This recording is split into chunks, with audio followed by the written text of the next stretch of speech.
Hi, my name is Melody. Today we will be looking at two poems. One is by Shakespeare.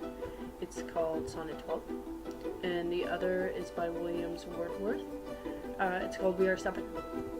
So I'd like you to read the poems a couple times each.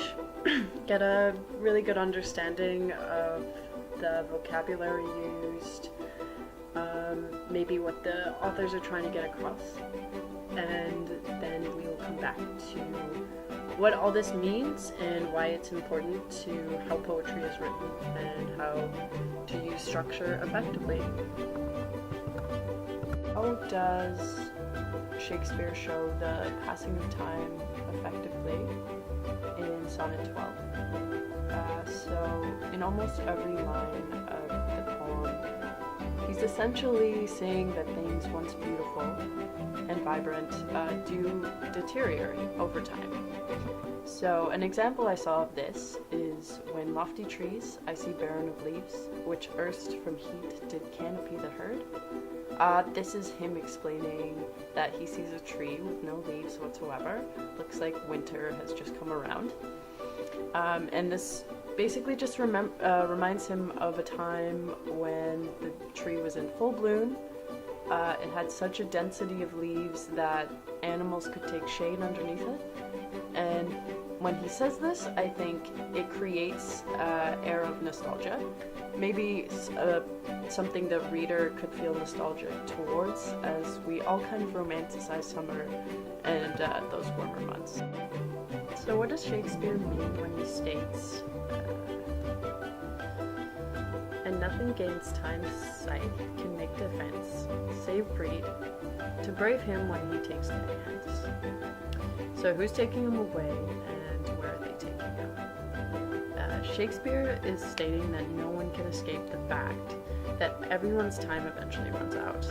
Time's scythe paints a very clear mental image, as the scythe has been traditionally associated with death, even when this poem was written. Save breed to brave him when he takes thee hence. He's basically suggesting that the only way to test time is to have children, so they can carry on a part of you or your family name after you're gone. So time is taking him away to death's end, and then perhaps the afterlife. So Shakespeare uses 3 colors to set a mood in this poem. One is white, one is sable, and one is green. So, quote, "In sable curls, all silvered in or with white," is his comparison between the way young sable curls, or brown, eventually turn white with age. This example of time's passing really sets kind of a melancholy mood, as it's a common example of what people associate aging with. So, summer's green, all girded up in sheaves, is his other reference to basically a plentiful summer's harvest. This creates a mood of maybe happiness, abundance, and a new beginning. And Shakespeare's use of the color green perhaps gives the reader a vision of the rebirth of nature that happens at the end of spring and beginning of summer. So now I'd like to talk a little bit about We Are Seven by William Wordsworth. How does he create an eeriness at the beginning of the poem, and do you find this approach effective? So I noticed the author refers to the little girl as it in the first few lines of the poem, and I instantly found that eerie.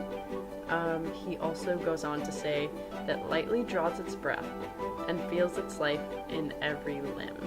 What should it know of death? So in these lines, he is describing how animated and lively the child is, but by using words such as limb and rhyming breath with death, it still creates a very raw narrative. And I find this approach effective because the question he asks at the beginning is quite eerie, as death is a subject that usually is reserved for adults. So by opening the poem with such an abstract question, it undoubtedly will leave the reader craving some sort of answer or backstory. So, in We Are Seven, the author and the young girl in the poem are discussing the whereabouts of her 6 siblings. This is important because they're having a bit of a disagreement. She explains that there are 7 of them in total. By answering to him, 2 of us at Conway dwell, and 2 are gone to sea. 2 of us in the churchyard lay. So the narrator believes because 2 of her siblings have died, there are only 5 of them in total. And she strongly insists that there are still 7.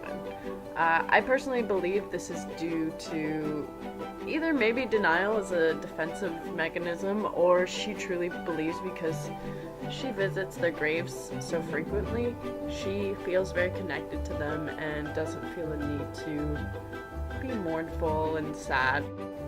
So this poem was written in 1798, and this has a significance as to why the young girl has 2 siblings die. In that time, there was a lack of medical institutions as well as medical breakthroughs to combat kind of common ailments that wouldn't be much of a big deal today. Her first sister that died was Jane. It is written that in bed she moaning lay, till God released her of her pain, and then she went away. So, as the author kind of refers to the child as a little cottage girl, I kind of assume the family comes from a poor background, or they are not well-to-do by any means. And this might contribute to having trouble supporting sick children, and maybe a lack of hygiene as well. That might have been common back then and affected kind of child mortality rates. So this poem is actually a ballad, and a good thing to recognize is what is the rhythm in the poem and how many lines are in each stanza. So each stanza of the poem contains about 4 lines, which is a standard rule for a ballad. And a clear rhythm is repeated throughout the poem. So each stanza's first line starts with 4 beats, then to 3, then it goes to 4, and it ends with 3. So, and another sense of rhythm given to the poem is actually its rhyme scheme, which is A-B, A-B, and that also applies to each stanza. So each word at the end of the first line rhymes with the third line, and the second line with the last. So my example would be, you say that 2 at Conway dwell, and 2 are gone to sea. Yet ye are 7, I pray you tell. Sweet maid, how may this be? So between the 2 poems, I found We Are Seven by William Wordsworth to be a little more interest to me than Sonnet 12. Not to say that there's anything wrong with Sonnet 12. I found the structure of the poem to interest me more. So for example, in We Are Seven, when the author opened this up, the poem was such a profound question as what would a child know of death? I think that kind of instantly hooked me in to read further. And as the poem continues, you can kind of decide the answer to the question yourself as the reader. You know what the author's opinion is, and you know what the child's situation is, but you can decide, does she know more or does she know less than an adult? I also enjoyed the rhyme scheme in the poem. I thought when I read it out loud, it kind of sounded like a song. So I enjoyed the A-B rhyme scheme a little more.